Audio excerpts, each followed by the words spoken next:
Social change begins with education. Our collective ability to reject misinformation, challenge assumptions, and explore alternatives is enhanced by reading and engaging in civic action. That's a quotation from Dr. Samantha Nutt. Samantha is a Toronto medical doctor with a global perspective. With uncompromising and powerful advocacy for justice and peace, she is one of the most sought-after speakers, inspiring thousands of people across this continent to see global conflict as a problem that can and must be solved. For 16 years, she's entered many of the world's greatest conflicts: Iraq, Afghanistan, Somalia, the Congo, Sierra Leone, Darfur.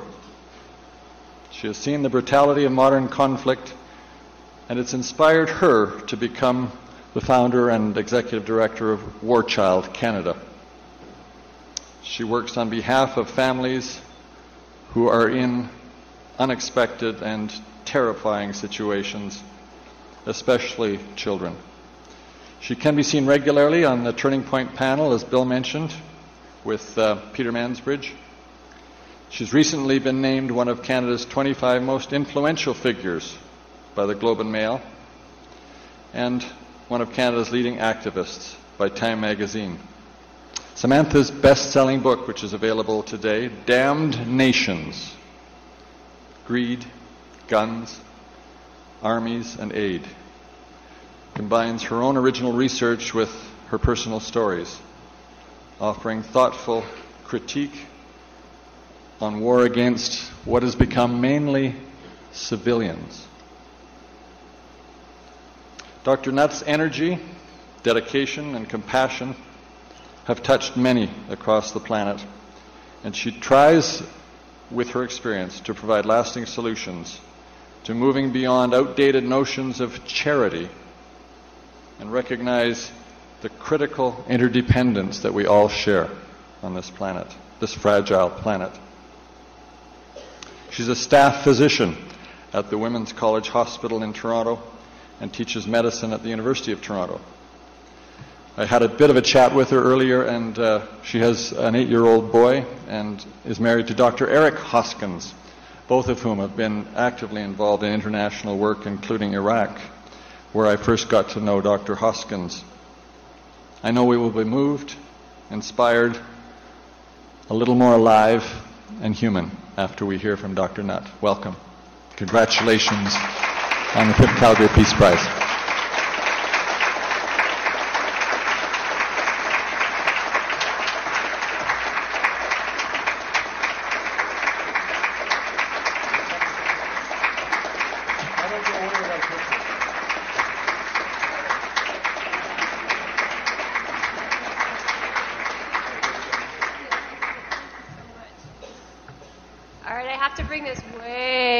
Here we go.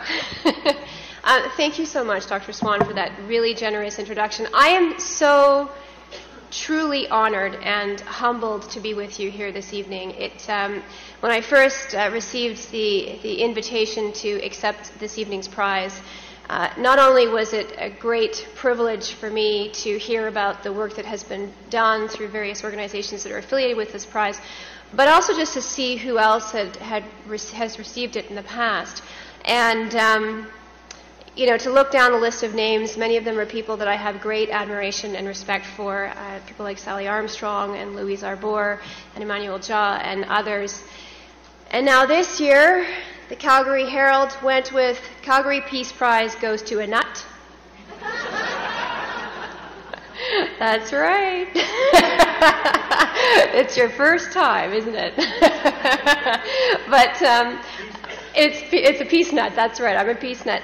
Now, I also wanted to take a moment here just to comment on what's been happening in Calgary over the past 24 hours, because I'm quite shocked that so many of you still managed to come out here this evening. I know you could be at home gripping your remotes, watching the political events unfold. And I do know that it's been a little bit, it's been an exciting, interesting, controversial 24 hours. It has been, some would say, the political atmosphere in Calgary has been divisive, exclamation mark. Some people say the political, at least provincial political future is kind of uncertain, question mark. And there are rogue caucus members and resignations and spending controversies and pot shots and apologies, exclamation mark, frowny face emoticon. And so in the face of all of this, I have come here as an ambassador to offer you a reassurance. It's one that I hope you will always remember when you find yourselves weighted down by the slings and arrows of political misfortune, feeling sorry for yourselves, feeling like you have been cast aside like a discarded electorate. And so here it is, here are my reassuring words for you. I live in Toronto and my mayor is Rob Ford.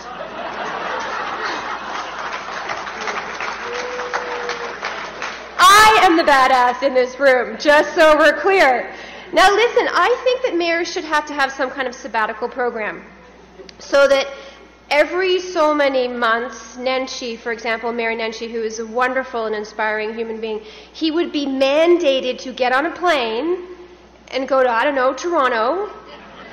And in exchange, I will personally put a big bow on Rob Ford's head and send him to you. Good luck with that.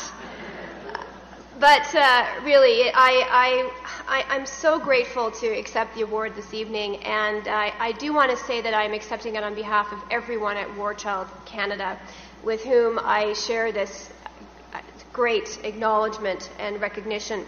You see, I have the privilege of working with some of the most extraordinary individuals, I think, in the country and certainly around the world, people who work every day tirelessly and courageously and against all odds to bring peace to some of the most impoverished and at-risk communities in the world. And for me, you know, I get up and do what I do every day, and I have the strength to get out of bed for a couple of very simple reasons. One, I have an 8-year-old son, and he is an ongoing source of inspiration for me. I have a wonderful husband, so I feel very loved, and that's a very special thing for me, as it is for all of us. But I also have this wonderful network of colleagues and friends and outstanding individuals who are not here physically with me today, but who are the embodiment of everything that we are as an organization and everything that I believe as a humanitarian and as a person. And I can certainly tell you that there are moments in my own life when I thought that I was not going to be able to do this work anymore, and that I felt that the odds were stacked against us and against me as against me as a person and against our organization, and that it just was going to be too much to keep going. But I have also found over the years, to be honest with you, that this struggle and this tension and this feeling, this question that you might have of, is it worth it? Is it too hard? Is it too much? Do people just not get it? This tension is at the very heart of what it means to foster peace. Because you see, I have found over the years, and can you hear me at the back? Is this adjusted? Perfect, okay. I have found over the years that peace does not follow a linear path. It can depart just as quickly as it arrives. It is a knee-deep in the mud wrestling match. And just when you think you've managed to catch hold of it, it slips through your grasp, and it doesn't matter how tightly you think you are holding on to it. And so you see, we degrade peace, unfortunately, and we degrade it every day. How do we do this? Well, we degrade it with words, with weapons, with choices, with missed opportunities, with ignorance, and with apathy. And it is only with some efforts that we can overcome and sustain all of these things and pursue what is truly the greatest gift of all, and that is the right for all of us to live without fear and without violence and without abuse and without hate. Thank you.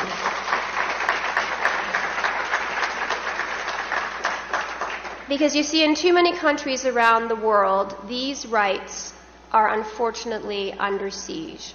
In the Ukraine, for example, as we have been watching in recent weeks, in Syria, as we have been watching over the past, this is now entering its 4th year, an absolutely devastating conflict that has killed certainly more than 100,000 people and displaced many millions from their homes. It's a conflict that I just returned from 4 weeks ago, and I will talk a little bit about that. Places like Somalia and Eastern Congo and in Afghanistan and in Uganda and in South Sudan and Darfur, for example, and the more than 26 countries around the world that are engaging in war and where it is raging. War is without a doubt, the greatest of all human tragedies, and it is the single most important threat to public health, indeed to our very survival in the world today and throughout the course of human history. And yet it is also a tragedy, and we forget this, I find, that is distinctly human. It is one which we cultivate and manufacture. It is one we profit from, and it is one which is wholly within our power to stop. And this idea is not naive, it is not fantasy, it is a fact. Because you see, war is ours uniquely. We buy it, we sell it, we own it. And so if we want to change it, we can. The question then really is, how do we do this? And this is really what I want to talk about this evening in honor of the 8th annual Calgary Peace Prize.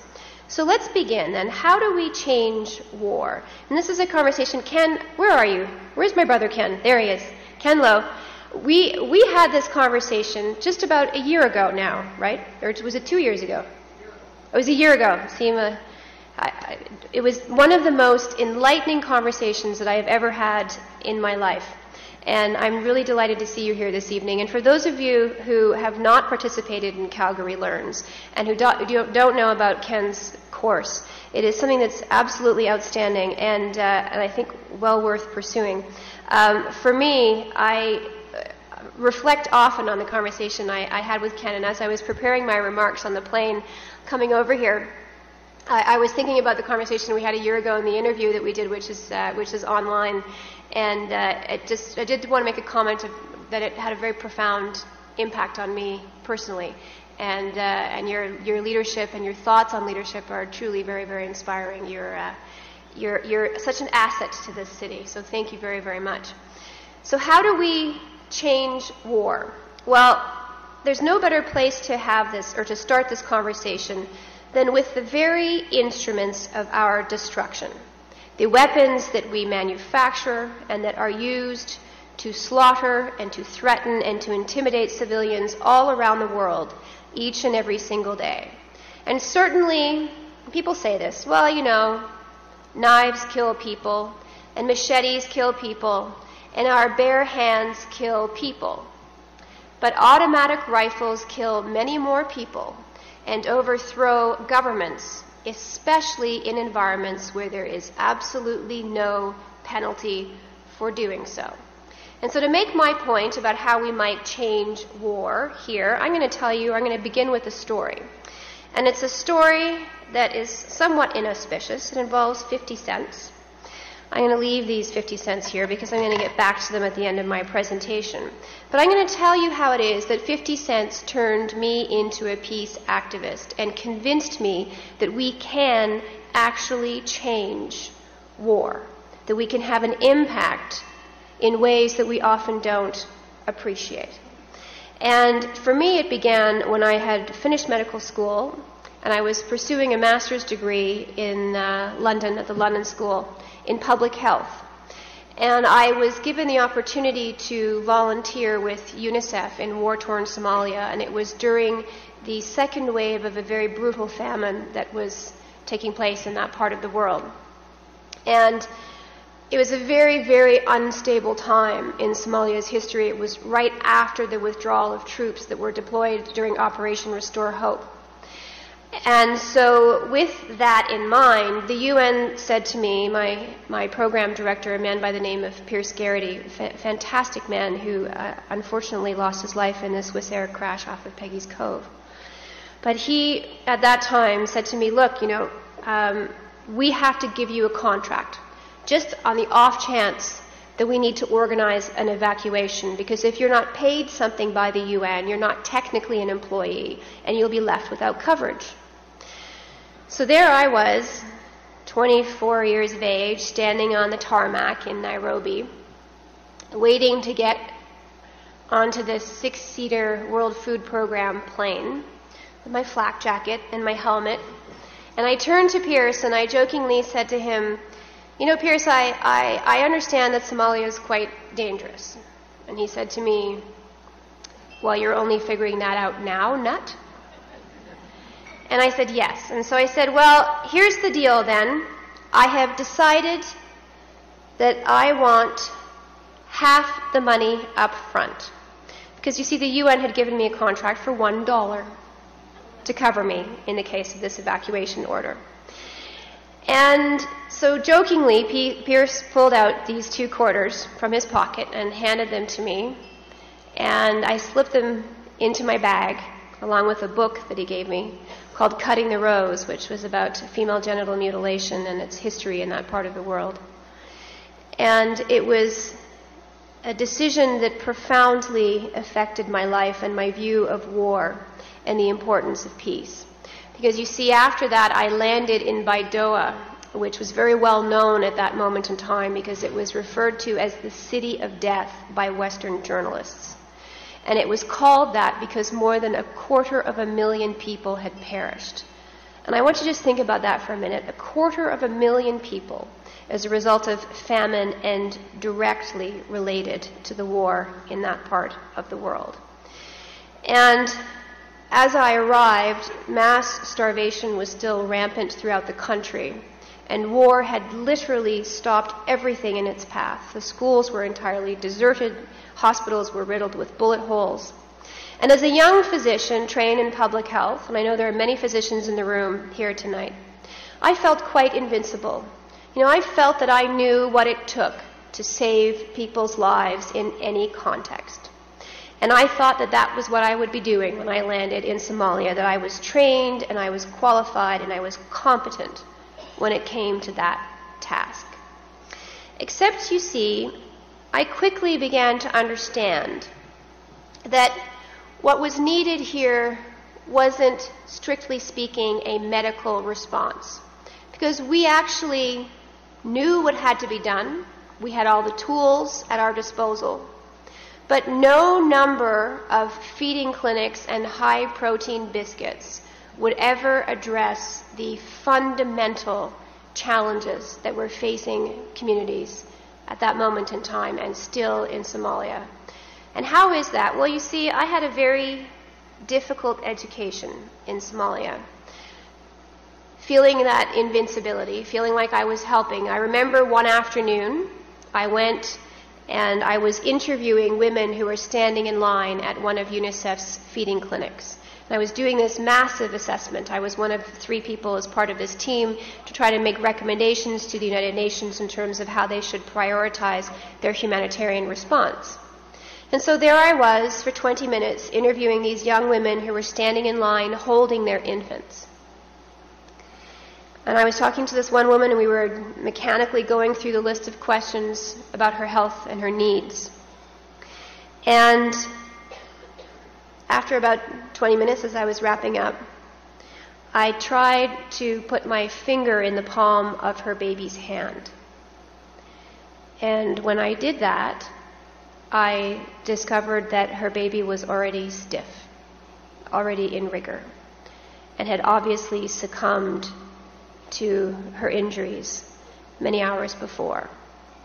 And yet here I was as a young doctor thinking that I was in Somalia saving lives, asking her these inane questions about her health and what she really needed. And you see, it turns out that this was a story that played itself out over and over and over again in Somalia. because you would always find young women like this. Young women and children and other innocent civilians who were detained at checkpoints while their loved ones were dying, who were prevented from getting access to the health care that international aid organizations were actually offering. And why was that? Well, the main reason for that was because everywhere you turned in Somalia then, as you would today, there were gangs of teenage boys who were armed with Kalashnikov rifles, who threatened and sabotaged any international humanitarian effort that was taking place in that part of the world. And it is a very sad commentary that in many unstable regions of the world right now, automatic rifles are still more readily available and accessible than clean drinking water. In places in the world where infants can die of dehydration while waiting to be seen at feeding clinics.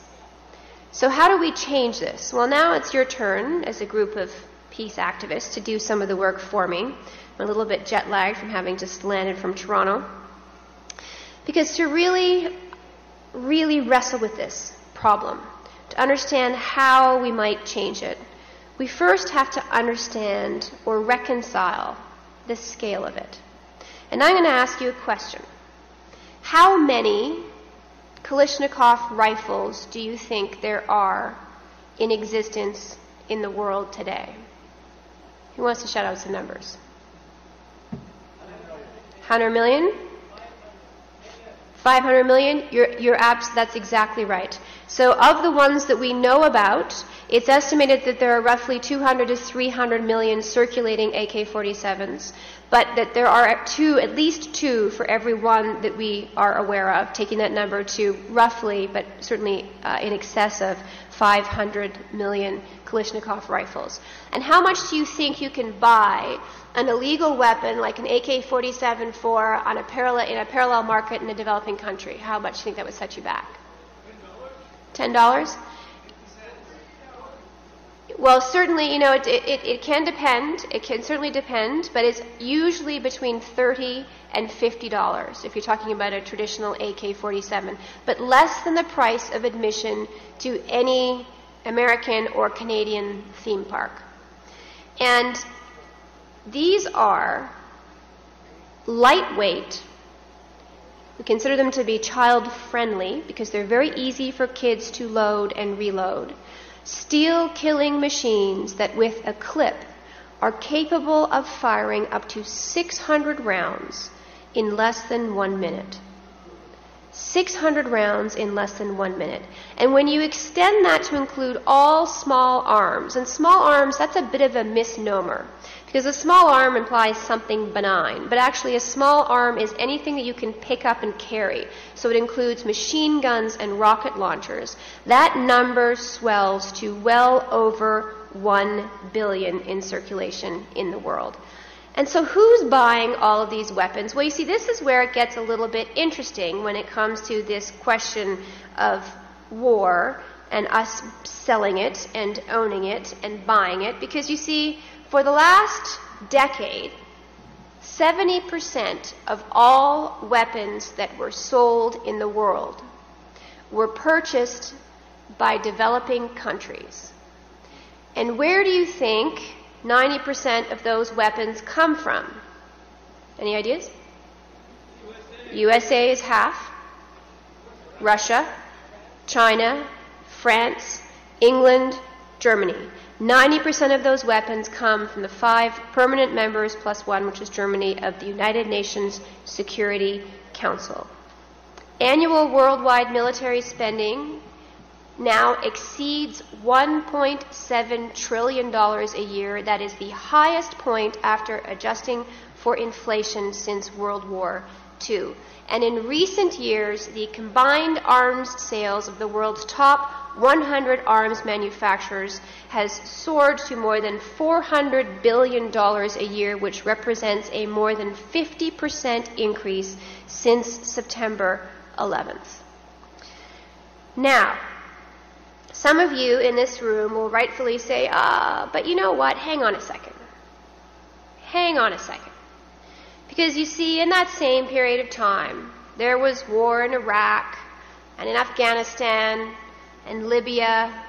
And what about those opposition fighters trying to overthrow autocratic regimes in places like Syria? And don't the good guys also need arms? And who are we to pass these kinds of moral judgments? That's a criticism I hear all the time. Now let's set aside arguments around right and wrong sides and good and bad guys for just a second, because I have found over 20 years of working in war zones that it is rarely such a tidy narrative. Consider that in Syria right now, the relentless flow of arms to all sides of this conflict from all around the world has provided very little incentive for anyone to take the peace negotiations seriously. And we can forget about a ceasefire. Who stops shooting when there are still bullets left in the chamber? Or consider, for example, in Libya, where prior to the death of Muammar Gaddafi, the European Union between 2004 and 2010 approved more than $1 billion in arms export licensing agreements to that now deceased dictator, at a time when virtually everyone in the world knew that he was at best deranged but certainly dangerous, and that many of those arms have proceeded to flow across Libya's borders. Libya itself remains gravely unstable, and that some of those arms have gone to radicalized groups such as Al-Shabaab in Somalia, as well as to Akim, which is Al-Qaeda in the Islamic Maghreb. Small arms do not ever recognize borders, which virtually guarantees that their first stop will never be their last. And it is no surprise, even though he came to this conclusion rather unfortunately late in life, that Mikhail Kalashnikov expressed regret, and this is a direct quote, that he did not invent a lawnmower instead. It is widely understood that small arms are a major threat to civilian well-being everywhere in the world. And yet, how many of you here either receive or have paid into CPP? Put your hands up. Okay, those of you who didn't put your hands up, you're getting audited for sure. It's all right, you're in good company. All the best people are getting audited right now. It's the way it goes. Well, that's interesting, because you see, let's get back to that point about war being uniquely ours, and how we buy it, and how we sell it, and how we own it. Because if we want to fully understand that, let's just take a look at CPP for 1 minute. Did you know that our pension funds, like CPP in particular, it has more than $200 million invested in the world's top 100 arms manufacturers, and that many of our provincial teachers' pension funds are doing the same, or are invested in cluster bomb manufacturers and landmine manufacturers? You know, we can, when it comes to what we can do to support and foster peace in the world, one of the simplest things that we can do is to take the time to ask our pension fund managers and those that we pay into to ensure that we are divested from nuclear arms and Kalashnikov rifles and cluster bombs and landmines, and choose to ask these very hard questions, and in the process demand greater transparency and accountability from our public pension funds in particular.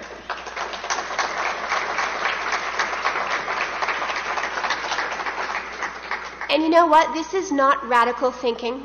It does not make me a Marxist. It is strictly about good governance, and it is in all of our best interests as well. But there is more that we can do here, and I'll tell you what this is. And here I'm standing before you in my individual capacity, And yes, what I'm about to say is the kind of thing that these days in the NGO sector requires a disclaimer. These are my views, not necessarily the views of the organization which I represent.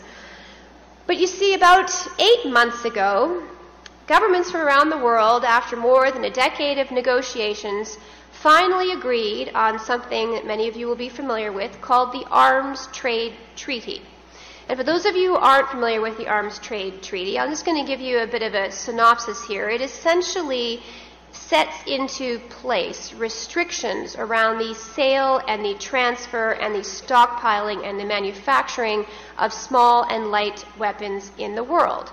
And it requires that governments who engage in these trades ask some fairly basic questions, and one of those questions is, I don't know, what's the human rights record of the country that I'm shipping this to, and could it be used to harm innocent people? These are very reasonable, thoughtful questions in our unstable geopolitical climate.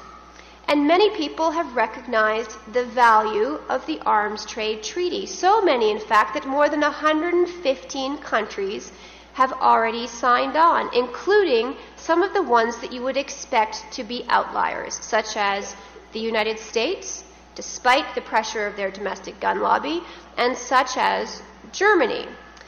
But guess who hasn't signed the Arms Trade Treaty, along with Iran and North Korea and China and Russia? Absolutely right. That's us. We haven't signed it. And there's no reason not to. It has absolutely nothing to do with the domestic gun ownership, whether you agree with domestic gun ownership or not, and I certainly do not. In particular, there is a very clear, well-defined, well-known public health risk that this represents. But all of you here, especially as Calgarians and as peace activists, you are uniquely positioned. You have an important voice in Ottawa. And so I think that for all of you here, it is a time to lead and to speak up. And I hope that this is a challenge that you will wholeheartedly embrace.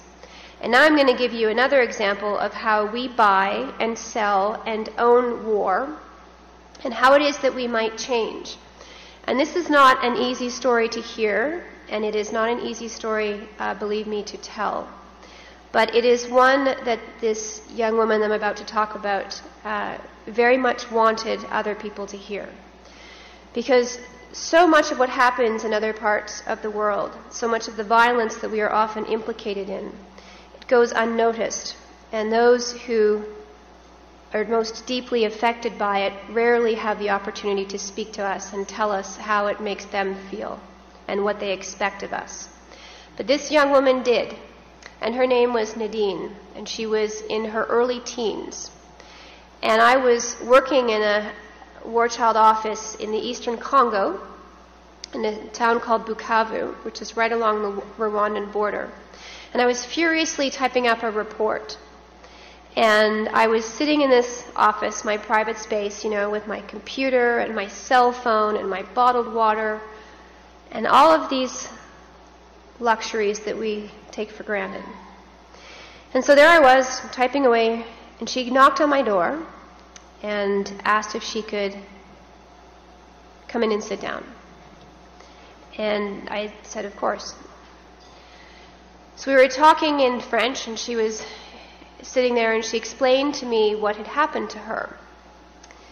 And she explained how she had been in her village. She'd been quite sick with malaria. And her mother had spent several months saving up the money that she needed to buy the medication. And on this one particular afternoon, she handed Nadine the money, and she slipped it into her pocket, and she set off on the main road into town. It's a very busy road. It's full of people and kids on their way to school and donkey carts and cars. And as she was walking into town, she was surrounded by 3 young boys. And she actually knew them because they were from a neighboring village. And like many in eastern Congo, certainly a major impediment to peace around the world, they were demobilized temporarily. Their guns were taken away from them because they were underage. They were sent back to villages, communities that didn't want them. that had very few programs to offer them. They'd been out of school for 7 years, so they didn't want to go back and rejoin at the grade 1 level. So what did they do? Well, they formed a criminal gang, and they tried to profit or seize or kill whatever they could. And these 3 young boys surrounded her, and they pinned her down, and then they took turns raping her. And when she got up to run, one of them pulled out a hunting knife and proceeded to slice off the soles of both of her feet.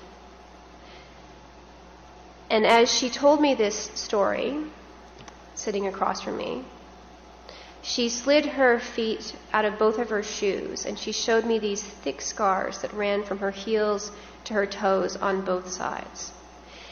And I can assure you that as a physician, I was astonished that she was even able to walk. Her injuries were that extensive, even after several months of healing. She was, as she told me, she was picked up by some kids who helped to carry her home. And she didn't ever tell her mother what had happened to her. Because you see, in Nadine's community, young girls who are raped and young girls who are exposed to HIV have absolutely no hope of ever getting married. And for her, it would mean a lifetime of poverty and social isolation. 1 month after I had this conversation with Nadine, on the same road into town, she was raped again. And the Congo is overrun with mothers and grandmothers and little girls who have been very brutally sexually assaulted as a result of the war in that country. So what is our connection to this conflict? After all, we tell ourselves that these kinds of problems are endemic in places like Eastern Congo, which is beleaguered by a government that is notorious for its corruption, and an expensive and protracted UN and NGO effort doesn't seem to be able to prevent these atrocities. And we tell ourselves that this seems very far removed from all of us here in this part of the world. And yet we interact with this conflict, with its abuses and its excesses, each and every single day, in the form of tin and tungsten and copper and a little-known mineral called coltan. I'm going to ask for a show of hands because I'm sure this is an informed room. How many of you have heard of coltan? A bunch of you. For those of you who haven't, it looks like black coal. It's a conducting element. And these things can be found in all of our cell phones and our computers and our video game consoles. And anyone who doubts the very direct relationship between the sexual assault of young women like Nadine in Eastern Congo and our electronics, I would refer you, there's an interesting study that was published in the Public Library of Science by one of the physicians at a Panzer Hospital. He's actually speaking in Winnipeg next week at an event I'm doing. His name is Dr. McQuaggy. And so he runs a referral center for women who have experienced the most horrific sexual violence in Eastern Congo. And over a span of many months, he was treating thousands and thousands and thousands of women with injuries that were coming from all across the Congo in the east. And they did a very classic demographic analysis, and for those of you who know your history, this is exactly the methodology that was used to discover Typhoid Mary. But one of the questions that they asked thousands of women every month over this period of time was where the rape had taken place. And then they very thoughtfully plotted all of those rapes on a map. And then guess what they did?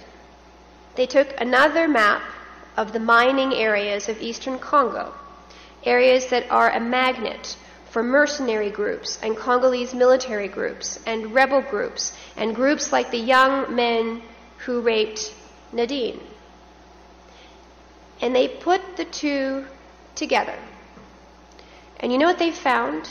They found that consistently, right across the eastern Congo, the closer you got to those mining areas and those who seek to profit from that illicit extraction that generates hundreds of millions of dollars for those groups each and every single year, the closer you got to those areas, the higher the rate of what is called rape with extreme violence, which by definition involves gang rape and the amputation of parts of a girl's anatomy.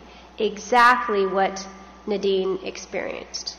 And then back to Canada here for just a moment.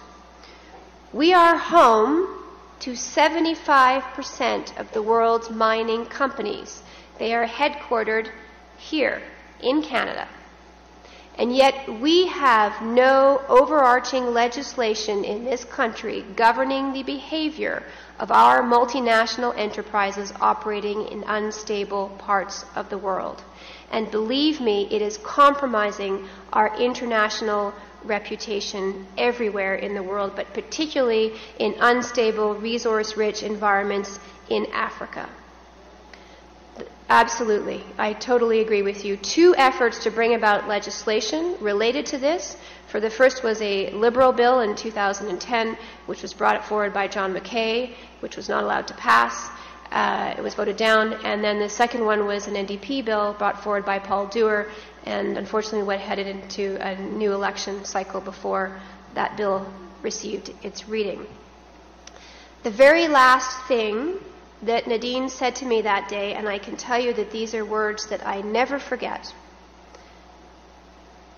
But we were chatting in French, and she turned to me looking at my computer and my cell phone, and she very rightly said, "Tout ça c'est pour toi." All of this is for you. On meurt pour rien. We die for nothing.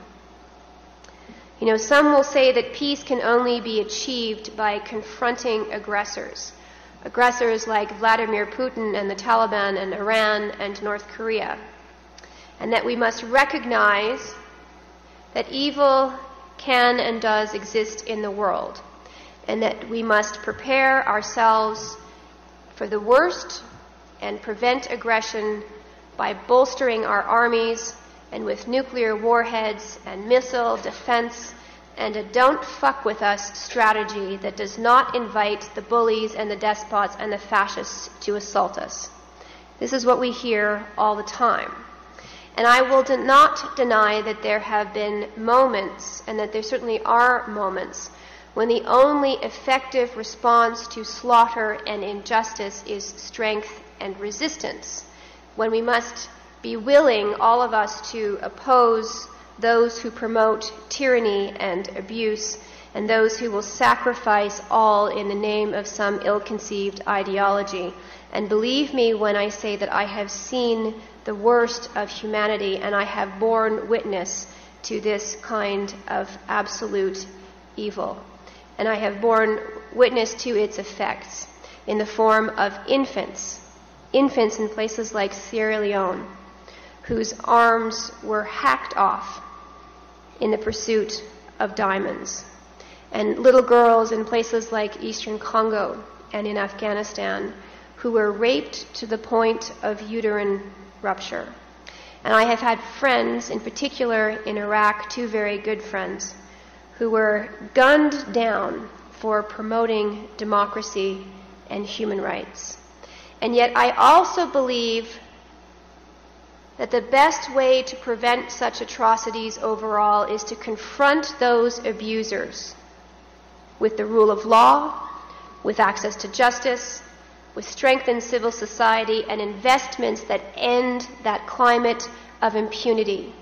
That climate of impunity which is fueled and fostered by arms and by greed and by a lack of accountability and by a deficit of public interest. and I certainly do not believe that the best defense against justice and war anywhere in the world is the threat of our mutual destruction in the form of the more than 17,000 nuclear warheads still in existence in the world. Peace can never be achieved from the barrel of a gun or with rockets pointed at civilian targets. So what can you do? Well, by way of wrapping up, and I'm done here in about 4 minutes, I want to leave you with the only 4 certain ways that I have found that we as individuals can advance peace.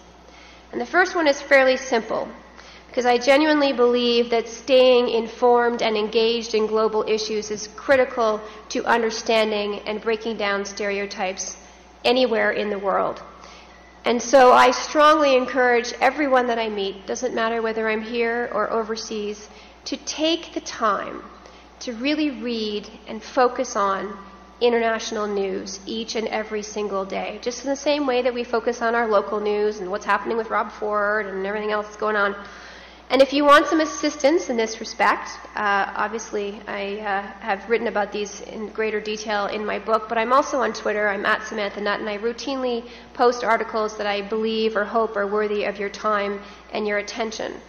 And I have come to understand, you see, that in far too many instances, those living with war and poverty, and this is why reading is so vitally important, increasing our level of development literacy.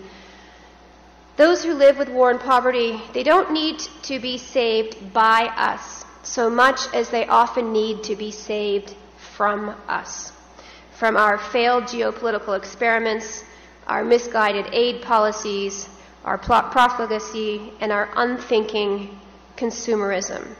And if we aren't engaged in this discourse, either publicly or privately, we cannot possibly expect to influence it or to achieve a different outcome.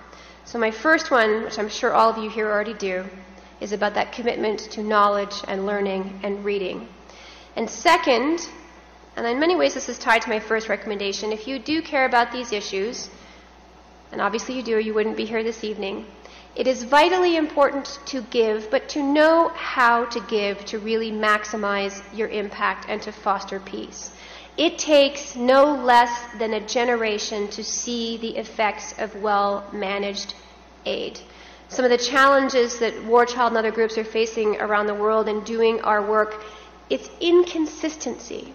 You know, when you really want to make a good investment, stop pursuing those short-term interventions. They work for a period of time, understandably. But if you really want to help communities rebuild, if you want to actually foster peace within them, it requires investments in education, in access to justice, in the rule of law, in creating opportunities and alternatives to violence, especially for young people around the world, those investments in economic development. And let me give you an example here. You know, if I were to ask you, demographically speaking, what do you think is the single most important determinant of whether a child in the developing world will live to see his or her 5th birthday? How many of you would say access to food and water? Anybody? How many of you would say access to primary health care? Couple? How many of you would say something simple like mosquito nets? Couple? Actually, more people die from smoke inhalation due to kerosene cook stoves in the developing world than die from malaria, even though it remains a significant killer. But you see, in fact, and this is where your money counts, while all of those variables do play a role, the single most important determinant of whether a child in the developing world will live to see his or her 5th birthday isn't any of those things. It's that child's mother's independent access to income, which is by extension really about education. We know that everywhere in the world, education decreases maternal and infant and child mortality and lowers fertility rates. And we also know that education in particular is vitally important to the restoration of peace and law and order and good governance in societies and the prevention of violence and armed conflict. So if you're going to give, have that kind of balance in mind. make a longer-term investment. Invest, for example, in education. And what does that mean? That means that you're much better off giving a smaller amount of money on a regular basis, which allows organizations to plan and to have that kind of continuity, to work meaningfully with local partners, to be invested for the long haul, to assure them that we will be there for the very difficult today and the even more difficult tomorrow when the cameras go home. You're much better off making that kind of contribution than writing a check and walking away and wondering why it just doesn't get any better in Haiti. And if you want some ideas around what War Child's doing in this respect, our website is warchild.ca. Dr. Swan was asking me earlier what we are doing in Syria. And I can tell you, and this is just a very brief aside, it is one of the most complex humanitarian situations that I've ever come across in 20 years of doing this work. When I was there, I was talking with and interviewing young girls who, I mean, the kinds of things that children are living with in Syria at the moment, it would be almost impossible for many of us to imagine, and especially those of us who have young children ourselves. You know, little girls that I spoke to who were 8, 9 years old, who were sitting in their classrooms when rockets landed in their courtyard and the glass fell in and their best friends sitting in front of them were blown to pieces. And they escaped through the back. 50 kids were killed in that one classroom. And they escaped through the back and ran home to their parents just in time for the army to start coming through the streets and hauling people from their home and massacring them. And they did massacre them. They massacred over 100 people that day. And they fled across the border, and now they live like many hundreds of thousands of other Syrian refugees in very squalid conditions with no electricity, no opportunity to go to school, deeply, deeply afraid. And so what does it take to help in that kind of environment? It takes consistency, it takes commitment, but it also takes the recognition that we have to be there for a longer period of time and not just focus on those short-term humanitarian needs like food, water, shelter, and blankets, but to also think about getting kids back into school and providing them with safe and protected environments. So number 1 was about knowledge and education. Number 2 is about giving and how you give. And number 3 is very quick. We all have a responsibility to ensure that our consumer and investment practices are socially responsible. And there are relevant links to all of this in the back of Damned Nations. It is a lot easier than you think. Every year, CIPRI, which is a Geneva-based consulting group, they publish the list of the world's top 100 arms manufacturers. You can print that off. You can take that to your fund manager. You can write to CPP. You can actually cross-reference on the CPP website if you want to know what it is that we are invested in. And if you're interested in the coltan issue in particular, one of my favorite websites is the enoughproject.org. And in closing, I just want to say that it's been an interesting journey for me. It's been at times difficult, at times inspiring, heart-wrenching. You know, when I first got on that plane at the age of 24 with 50 cents in my pocket, I had no idea what it means to live with war. And I certainly didn't really value peace because I'd never seen the absence of it. But I can assure you that I know what it means to live with war now. And it has given me a much greater appreciation for the importance of peace in my own life and for all of our lives and for the sake of my son as well. Because you see, as a result of those experiences, I have come to understand what it truly means to live with fear. And I understand what it means to go to bed in the darkest of nights, as millions of people do around the world every evening and will tonight, and to listen to that pop, pop, pop, pop, pop of automatic gunfire, and to wonder with absolute dread how many minutes I have left until it will be right on top of me. And I can assure you that it is the most horrifying kind of fear. And over the years of doing this work, war has killed far too many people close to me. and on a few occasions war has almost killed me. But I get up and I do what I do every single day because I genuinely believe that with the right amount of leadership and initiative, we can affect social change and we can build better communities here at home and around the world. And so that journey that began with 50 cents didn't seem like a lot at the time, but it's actually proven to be quite invaluable to me. And so as I wrap up, I know there are quite a few students in the room tonight, and I've spoken to a few of you.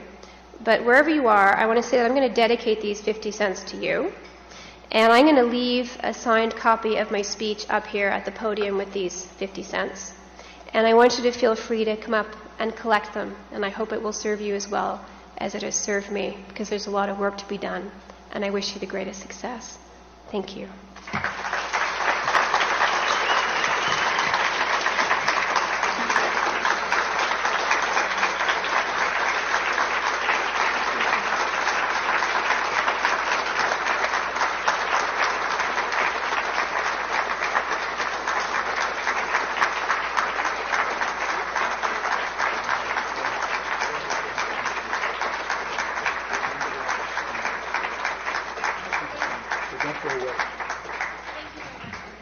Wow. I want to ask Dr. Lynn McIntyre if she would thank Samantha Nutt.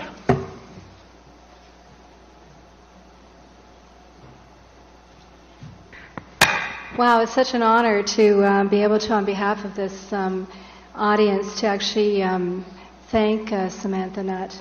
I had actually written Dr. Nutt, but I actually wanted to call you Samantha. Thank you so much. Not only was this inspiring and thought-provoking, but it was difficult. It was heart-wrenching. It was evidence-based. It was compassion-based, and it was passion-based as well. So very eye-opening and very, very, very moving. When Arthur Clarke and I were meeting to discuss the 2020 Humanities Conference that is scheduled for its second rendition in 2015, a little advertising ahead of time, I spoke admiringly about Samantha Nutt and her excellent choice, as you've seen, as the Peace Prize recipient. But I also claimed kin, which is why I'm here, perhaps. And that's not because I ever met her before, but because we're both public health and preventive medicine specialists. So I think that our specialty is personified in the work that she does, and perhaps in the work that David Swan does, that I do as well. But I also claimed kin because the very first international volunteer work I ever did was as a junior resident with AMREF, the African Medical Research Foundation, which has operated out of Nairobi since 1956. And at one of the AMREF meetings, I met a fourth-year, very bright McMaster medical student on that, Eric Hoskins, who's now the Honourable Eric Hoskins, and he's the Member of Parliament for St. Paul's in Toronto and Minister of Economic Development. And then most importantly, today, as we've heard, he's actually the life partner of Samantha Nutt. So I would suggest that everyone in this room as well can claim kin with Samantha Nutt. You can claim kin if you believe that service to others is important and it's a noble calling. You can claim kin if you love children. You can claim kin if you believe that it's good to be a humanitarian, that we live in one world, that we have a global commons, that there is actually one health. And of course, if you believe that peace is a work in progress, not unidirectional, but we all have a role. So, Samantha, thank you for speaking here to your global family from Calgary. Thank you for your work. Keep safe. Congratulations and peace be with you. I'm very honored to have been able to say this.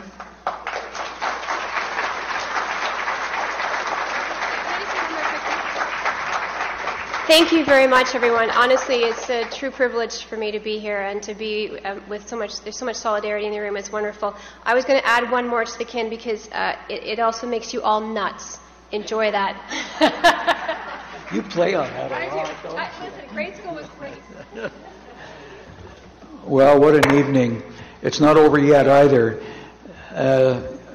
Many of us get discouraged a lot as we face the world's issues every day, and especially those of us who actually, Samantha, do read or try to be informed and try to be aware. But, you know, coming to this event every year, as well as seeing many of you on other occasions, it's one of those things that gives you a lot of encouragement, because everybody in this room is someone whose heart is beating with compassion and justice and the hope for a peaceful world and peaceful communities. So just being in one another's company, to me anyway, is a great encouragement and gives us all hope as we move ahead in whatever we are doing in our own lives to make a better world. That's a little bit by way of introduction to what I don't like doing at all, and that is making a pitch for you to take seriously the opportunity to make a donation either to the Consortium for Peace Studies or to the Calgary Centre for Global Community, or both, and many more too. You know, people are able to give funds to a lot of the big, well-known organizations, and we all know what they are, and they are able to raise millions of dollars every year to do the important work they do. My own personal giving, by the way, is that I make a constant choice to give to organizations and groups of people that are not very well known, that have a small donation base, that don't have a big advertising campaign, that don't have fundraisers running around and calling me every 5 minutes on the phone, and those kinds of things. I make a conscious choice to give to those organizations that are small, that are doing a good work, and that are doing things that the big ones can't do. So that's my little modest pitch for people here to take seriously both these organizations.